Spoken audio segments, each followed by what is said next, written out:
স্বাধীনতা দিবসের দিনে গোটা বাংলার গ্রামের মানুষ চাইছেন সাঁকো থেকে স্বাধীনতা। গত 15 বছরের উন্নয়নের সাক্ষী হচ্ছে বিভিন্ন গ্রামে হাজার হাজার মানুষের সাঁকো দিয়ে ঝুঁকির যাতায়াত। তারা পাননি একটি ব্রিজ পর্যন্ত। একটি ব্রিজ পেলে পরে তাদের ঝুঁকির যাতায়াত বন্ধ হতে পারে। বহু গ্রামের মানুষ, হাজার হাজার মানুষ, তারা এই ঝুঁকির যাতায়াত করে চলেছেন প্রতিদিন। 1947 সাল থেকে এই পশ্চিমবঙ্গে বহু সরকার এসেছে, পালাবদল ঘটেছে, পালাবদলের পরেও কোনো সুরাহা মেলেনি। সাঁকো আছে, ব্রিজ ভেঙে গেছে, তার ওপরেই চলছে সাঁকো দিয়ে যাতায়াত। আর এই সাঁকো থেকে স্বাধীনতা চান এ রাজ্যের গ্রাম বাংলার হাজার হাজার মানুষ।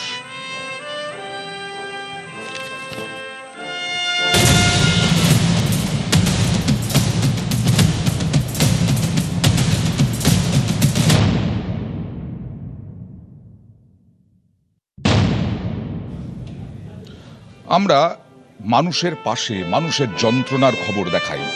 আজকে দেখুন কাকদ্বীপের ছবি। প্রথমে কাকদ্বীপ, চুনকুড়ি নদীর ওপরে ঝুঁকির যাতায়াত কাকদ্বীপের মানুষের। কিভাবে যাতায়াত করছেন মানুষ দেখুন। স্বাধীনতার 8 দশকে পৌঁছে ভূতের রাজার সেই জুতো জোড়ারই খোঁজে রয়েছেন এই মানুষগুলো। স্কুল, কলেজ, হাসপাতাল যেতে হলে এই নদী পেরোতে হয়। ভরসা 30 বছরের পুরনো এই নড়বড়ে সাঁকো। 30 বছরে তো দুটো সরকার ছিল। সেই সরকার কি করলো? ভরা বর্ষায় নদীর ঝাপটায় সাঁকো কাত, বাধ্য হয়ে চলছে ঝুঁকির যাতায়াত। হাজার হাজার মানুষকে এভাবেই যাতায়াত করতে হচ্ছে।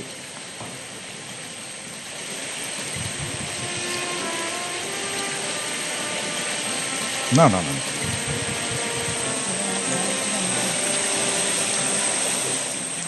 অনেকটাই জীবনের ঝুঁকি নিয়ে দাঁড়িয়ে রয়েছি একটা প্রায় ভগ্ন কাঠের সেতুতে।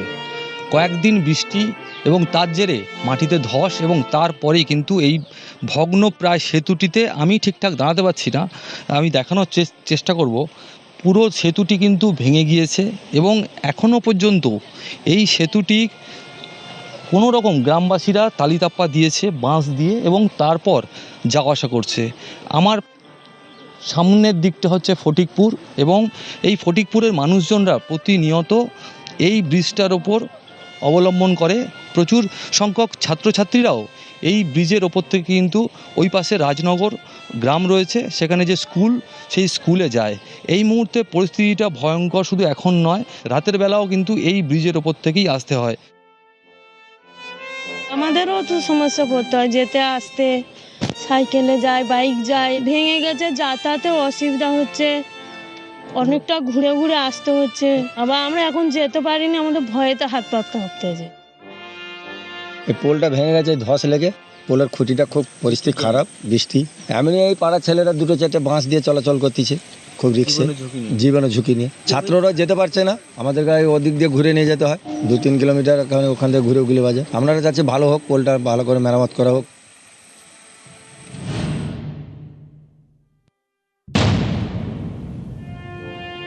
দক্ষিণ থেকে উত্তর কোথাও এই অশান্তি যন্ত্রণা থেকে মুক্তি নেই মানুষের। উত্তর দিনাজপুরের ইসলামপুরের একটি গ্রাম, এবং সেই গ্রামেও নদীর ওপর দিয়ে এইভাবেই সাঁকোর ওপর দিয়ে যাতায়াত করতে হচ্ছে মানুষকে। আজ স্বাধীনতা দিবসের দিন, আজকে এর থেকে মুক্তি চাইছেন, স্বাধীনতা চাইছেন মানুষ। ডাঙ্গাপাড়া এলাকার দলঞ্চা নদী পেরোতে কয়েক হাজার মানুষের ভরসা এই এই সাঁকো থেকে স্বাধীনতা চান তারা।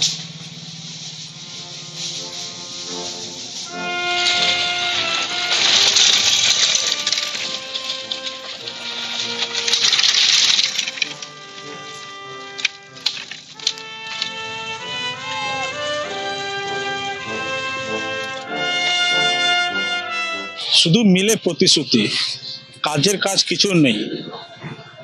গত 15 বছর তৃণমূল আমলে এমনটাই প্রতিশ্রুতি পেয়েছেন ইসলামপুর ব্লকের ডাঙ্গাপাড়া এলাকার বাসিন্দারা। প্রথমে জমি জটের সমস্যা বললেও সে সমস্যার সমাধান করে দেন গ্রামবাসীরা নিজ উদ্যোগে রাস্তার জন্য জমি রেজিস্ট্রিও করে দেন। কিন্তু এখনো পর্যন্ত সেই ডাঙ্গাপাড়ার যে বাসের সাঁকো, সেই বেহাল বাসের সাঁকোর উপর দিয়েই যাতায়াত করছেন সাধারণ মানুষ। আগে 34 বছর রাজ করে গেল সিপিএম সরকার, তারপরে আসলে আমাদের টিএমসি সরকার 15 বছর রাজত্ব করে গেল। ব্রিজের মাপ নিয়ে গেল, রাস্তার মাপ নিয়ে গেল, সবকিছু আশ্বাস দিচ্ছে, আজ পর্যন্ত ব্রিজ হচ্ছে না। এখান থেকে প্রতিনিয়ত প্রত্যেক সপ্তাহে একজন দুজন এখানে পড়ে জখম হচ্ছে না। আমাদের সরকারের কাছে একটাই অনুরোধ যে আমাদের এখানে একটা ব্রিজ চাই। আমরা এখানে যে যাতায়াত করতেছি বাপদাদার আমল থেকেই, মানে এরকম হচ্ছে, বলছে হয়ে যাবে বলতেছে, কিন্তু হচ্ছে না। খুব এটা অসুবিধা হয়, কতজন এখান থেকে পড়ে যায়, মাজা ভেঙে যায়, কত অসুবিধা হচ্ছে লোকের, বলার শেষ নেই এগুলো। আমরা তো চাচ্ছি, এটা আশা করতেছি যে হ্যাঁ এই সরকার এসেছে, আমাদেরকে এটা হয়ে যাবে।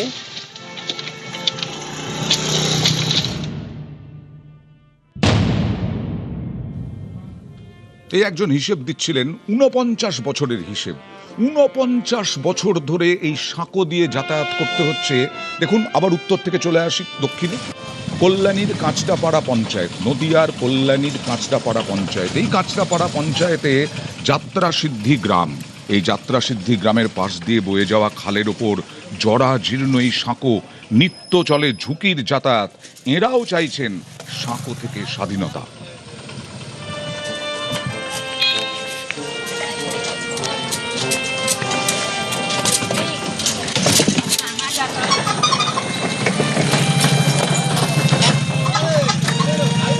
একদিকে গ্রাম একটা নয় 3-4টে গ্রাম রয়েছে, অন্যদিকে কল্যাণী শহরের সাথে যোগাযোগ করার জন্য যে মূল রাস্তা যায় গ্রামগুলো থেকে, সেই রাস্তা রয়েছে। আর মূল ভরসা হচ্ছে কাঠের ব্রিজ। এই কাঠের ব্রিজ যে কি অবস্থা রয়েছে, সেখানে একেবারে কাঠ, সেই কাঠ কার্যত ভেঙে উধাও হয়ে গেছে। এর ওপর দিয়েই 4 থেকে 5 হাজার মানুষ তাদের ভরসা, জীবন জীবিকা থেকে শুরু করে শহরের সাথে যোগাযোগ, হাসপাতাল, স্কুল, কলেজ, সর্বত্রই এই কাঠের সেতুর উপর দিয়ে তাদের মূল ভূখণ্ড অর্থাৎ কল্যাণী শহরের সাথে যোগাযোগ স্থাপন করতে হয়। বিগত সরকারের আমলে বারবার জানিয়েও কোনো রকম সুরাহা হয়নি এই কাঠের সেতুর। ব্রিজটার অবস্থা খুবই খারাপ। আগে যে সরকার ছিল ওই সরকারকে বলা হয়েছিল, অনেকবার আমরা আবেদন করেছি, অনেকবার অবজেকশন করেছি, করার পরে ব্রিজটা এই মুহূর্তে এরকমই আছে শুরু থেকে। যে রাত্রেবেলা পেশেন্ট নিয়ে যাই, কোনো ডেলিভারি পেশেন্ট হোক, যেই পেশেন্ট হোক, আমাদের খুবই অসুবিধা হয়। আমরা খাটিয়া করে হোক বা কলে তুলে নিয়ে এসে এই পারে পার করিয়ে এই পার থেকে আমরা নিয়ে যাই। মোটর ভ্যান নিচে পড়ে গেছিল, লোক দুজন বেঁচে গেছে, ওরা অল্প মাল তুলে নিয়ে যাচ্ছিল, ওখান থেকে ভেঙে গিয়ে পড়ে গেছে। কি চাইছি, আমাদের পাকা রাস্তা হয়ে গেলে ভালো, ব্রিজ হয়ে গেল, কাজ সুবিধা হয়ে যাবে। ইলেকট্রিক লোক আছে তো, এইখানে গাড়ি বেঁধে দেয়, বেঁধে নিয়ে গিয়ে ওইখানে কাজ করে, মানে হেঁটে গিয়ে কাজ করে।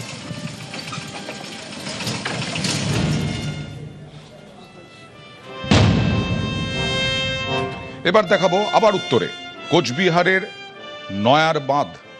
কোচবিহারের যে মাথাভাঙা, সেই মাথাভাঙায় নয়ার হাট পঞ্চায়েত, সেই পঞ্চায়েতের মানুষের অবস্থা দেখুন।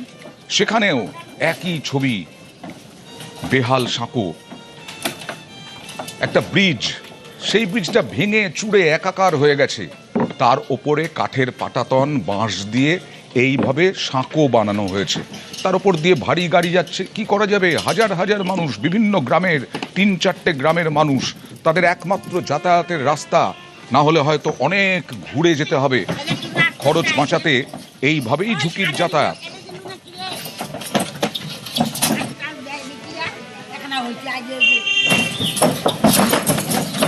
মাথাভাঙা নয়ারহাটের উপুনি নদীর উপর জরাজীর্ণ এই কাঠের সেতু দ্রুত পাকা করার দাবি তুলেছেন স্থানীয় বাসিন্দারা। স্থানীয়দের অভিযোগ, নড়বড়ে এই কাঠের সেতুর উপর দিয়ে যাতায়াত করা খুবই কষ্টকর, কারণ এই কাঠের সেতুর মাঝে রয়েছে বাঁশ। আপনারা দেখতে পাচ্ছেন, এই যে বাঁশ দিয়ে কাঠের সেতু দিয়ে চলাচল করছেন এলাকার সাধারণ মানুষ। অভিযোগ, প্রায় 1 দশক থেকে বেহাল হয়ে পড়ে রয়েছে এই উপুনি কাঠের সেতু, কিন্তু বিগত সরকার কোনো উদ্যোগ গ্রহণ করেনি। বারংবার জানালেও, আশ্বাস পেলেও কোনো কাজ হয়নি। দারুণ সমস্যা, নিচে কিছু নাই, খালি উপরে যা, খালি একটু তক্তায় আছে। মানে ব্রিজ তো পুরো হেলে, টোটোওয়ালাই আর কি আমরা বাস দিয়ে চলছি, আপাতত ব্রিজের ভিতরে চলছি। আমাদের তো কামাই করে খাইতে হবে, তো ব্রিজটা আমাদের ওইটাই অবজেকশন, মানে ব্রিজটা আমাদের হোক। এখানে কাজের শুধু তো খুব অবস্থা ভালো না, বেশি খালি টানার উপর দিয়ে আছে। আর পাবলিক জনসাধারণ যেতে খুবই অসুবিধা, বাইক টাইক মোটরসাইকেল টোটো যেতে খুব অসুবিধা। বাস নালে এই সেতু দিয়ে যাতায়াত করা সম্ভব হয় না। কোন সময় যে ভেঙে যাবে, কোন সময় পড়ে যাবে, কোনো মানুষই অ্যাক্সিডেন্ট হয়ে যাবে, টোটো অ্যাক্সিডেন্ট হতে পারে, গাড়িও অ্যাক্সিডেন্ট হতে পারে, কোনো গ্যারান্টি নেই। তাকে তো টিএমসি সরকার ছিল, অনেকবার ফটো করছে, কিচ্ছু করতে পারল না।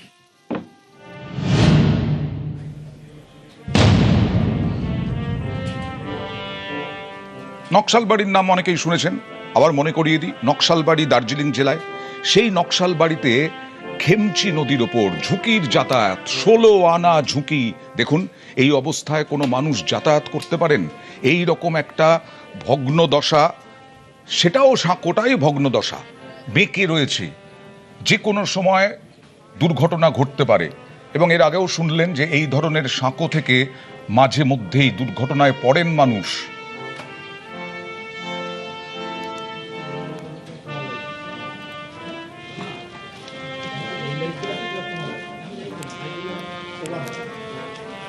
স্বাধীনতা দিবস পালন করছি, কিন্তু এই পড়ুয়াদের সাঁকো থেকে স্বাধীনতা নেই। এইভাবেই ঝুঁকির যাতায়াত করতে হয় প্রতিদিন, হাতে প্রাণ নিয়ে।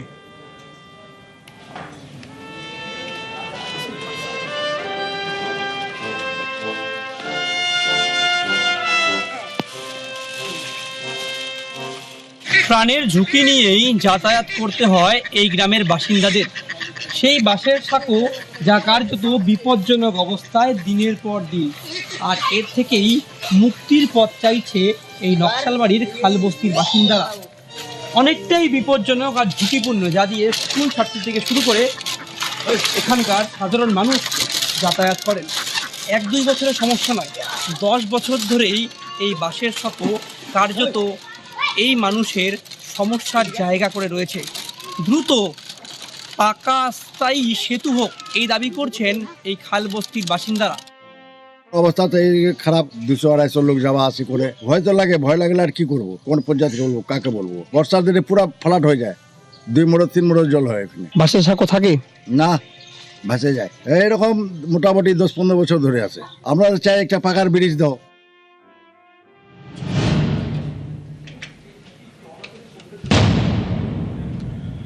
জলপাইগুড়ির জমিদার পাড়া, সেখানেও ধরধরা নদীর ওপরে দেখুন ঝুঁকির যাতায়াত।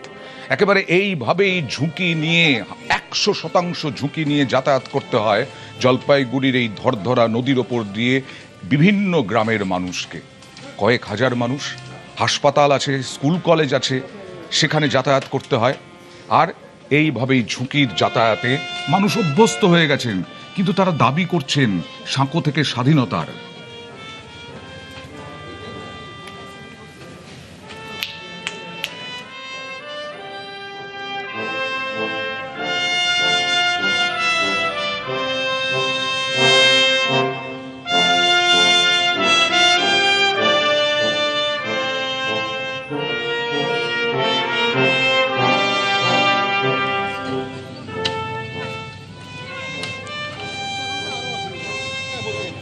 আমার ঠিক পেছন দিকেই রাজ্য সড়ক, আর রাজ্য সড়কের খুব কাছেই জলপাইগুড়ির জমিদার পাড়া গ্রাম। এই গ্রামের মানুষের ভরসা এই বাঁশের সাঁকো। এই বাঁশের সাঁকো যখন বর্ষায় ভেঙে যায়, গোটা গ্রাম বিচ্ছিন্ন হয়ে পড়ে। হাসপাতালে রোগী পৌঁছে দেওয়া থেকে শুরু করে বিপদের সময় যদি কোনো দমকলকে ডাকতে হয়, সেই দমকলও পর্যন্ত পৌঁছতে পারে না গ্রামে। এই সমস্যা দীর্ঘ প্রায় 3 দশকের। এই সমস্যা থেকে মুক্তি চাইছেন জমিদার পাড়ার গ্রামের বাসিন্দারা। বিগত সরকার করেনি, নতুন সরকার করবে, সেই আশায় এখন দিন গুনছেন তারা। বর্ষার সময় আমরা একদম যাতায়াত করতে পারি না, ব্রিজ আমাদের ভেঙে চলে যায়। আর এই ব্রিজ থেকে এরকমও হয়ে গেছে অনেকদিন, মানে অনেক ছেলে মেয়ে বা বাচ্চা কাচ্চা অনেক পড়ে গেছে, পড়ে গিয়ে হাত পা ভেঙে গেছে, হসপিটালে ভর্তি। কিন্তু তারপরে আমরা পঞ্চায়েতের কাছে গিয়েছিলাম, প্রধানের কাছে গিয়েছিলাম, সরকারের কাছে আবেদন করেছিলাম, কিন্তু এটার কোনো সুরাহা হয়নি। একটা অ্যাম্বুলেন্স আসবে, ব্রিজটার জন্য আসতে পারে না। তো আমরা চাই এখন যে সরকার এসেছে, তো এই ব্রিজটা যদি আমাদেরকে করে দেয়, আমরা খুব উপকৃত হব।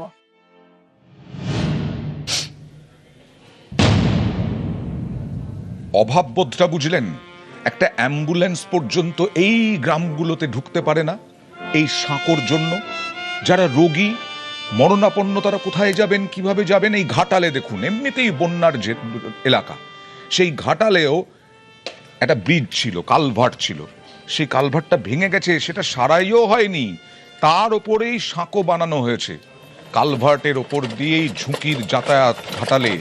এই কালভার্টটা পর্যন্ত গত 49 বছরে সারানো গেল না। জেলায় জেলায় প্রাণ হাতে যাতায়াত এইভাবেই। আমরা দেখাচ্ছি গ্রামের মানুষের, সাধারণ মানুষের জীবন যন্ত্রণার ছবি।